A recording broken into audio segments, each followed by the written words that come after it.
Ito na yung mga lininis kong dates. Ayan. Naka-preserve na siya ngayon.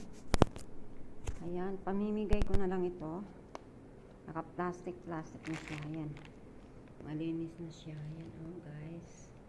Yan na yung mga naka-preserve.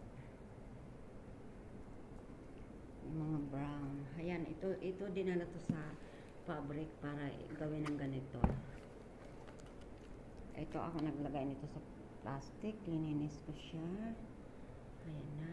At ito mayroon pa natitira ng yellow. Pamimigay pa yan. Dami ko nang pinamigay niyan guys. Ayan o. Masarap itong yellow. Masarap siya. Ito rin na brown. Masarap siya. Ang tamis. Super tamis.